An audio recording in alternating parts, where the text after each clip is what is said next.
Hello বন্ধুরা, আজকে আমাদের টপিক হলো কীভাবে টার্বো সি প্লাস প্লাস যেটা আইডিই সেটাকে আমরা ইনস্টল করব। তো প্রথমে আমরা গুগলে সার্চ করে নেব download Turbo C plus plus.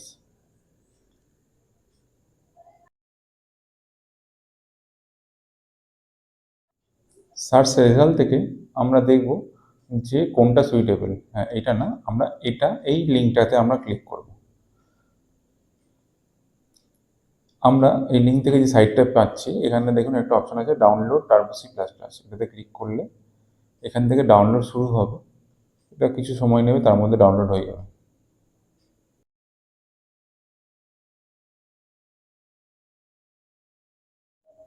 Download হয়ে গেলে আমরা জিপ ফাইল পাচ্ছি, ওটাকে আমরা এক্সট্রাক্ট করে নেব।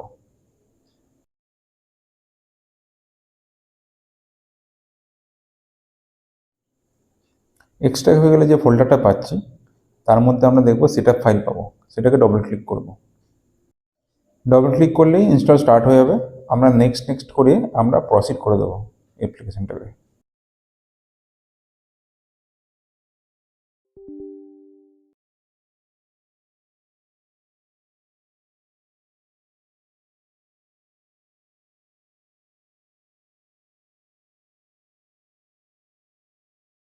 ইনস্টল হয়ে যাওয়ার পর আমরা এটাকে ফিনিশ করে আমরা স্টার্ট করে দেবো।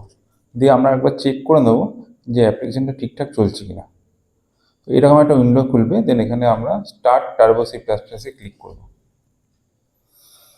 ফার্স্ট টাইমে আমরা অ্যাপ্লিকেশনটা খুললে এরকম দেখাবে, ঠিক আছে। দেন আমরা ওটাকে ক্লিয়ার করে দেবো স্ক্রিনটাকে। দেন আমরা কোড স্টার্ট করব। বেসিক্যালি একটা প্রোগ্রাম যখন লেখা হয় তখন আমরা হ্যাশ ইনক্লুড দিয়ে একটা হেডার ফাইলকে ডিক্লেয়ার করি।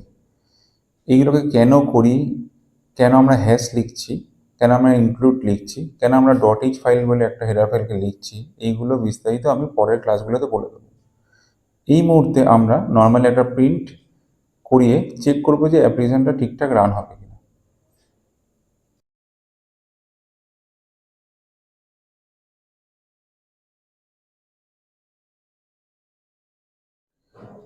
এইভাবে আমরা প্রিন্টএফের মধ্যে কিছু একটা টেক্সট লিখে দিয়ে দেন ওটাকে টার্মিনেটর দিয়ে এন্ড করে স্টেটমেন্টটাকে দেন গেটসিএস দিয়ে আমরা চেক করব যে এটা ঠিকঠাক রান হচ্ছে কিনা। কম্পাইলারে একটা এরর আসছে। গেটসিএসের জন্য আমাদের একটা হেডার ফাইল ডিক্লেয়ার করতে হবে, সেটা হলো হ্যাশ ইনক্লুড কনায়া ডট এইচ।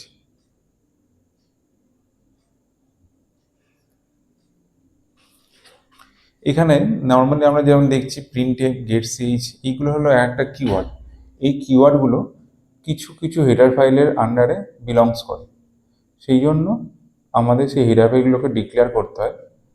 না হলে এই কিওয়ার্ডগুলোর মানেটা কি আমাদের কম্পাইলার বুঝতে পারবে না। যার জন্য গেটসিএইচের জন্য আমাদের কনায়া ডট এইচ লিখতে হলো, যার ফুল ফর্ম হচ্ছে কনসোল ইনপুট আউটপুট। হ্যাঁ, রান করে দেখলাম যে হ্যাঁ ঠিকঠাক প্রিন্ট হচ্ছে, তাহলে আমাদের অ্যাপ্লিকেশন ঠিকঠাক রান হচ্ছে। আচ্ছা, আমরা ক্লিয়ার স্ক্রিন লিখছি স্ক্রিনটাকে আমরা ক্লিয়ার করার জন্য। এবার আমরা রান করলে দেখব প্রিন্টের মধ্যে যে লেখাটা আছে শুধু সেটাই দেখা যাবে, আগের কোনো লেখা থাকবে না। আমি প্রত্যেকটা ক্লাসে এরকম ছোটো ছোটো টপিক নিয়ে ডিসকাস করব এবং তোমাদের বোঝানোর চেষ্টা করব। যদি তোমাদের কিছু জানার থাকে তোমরা মেল বা মেসেজ করতে পারো এখানে।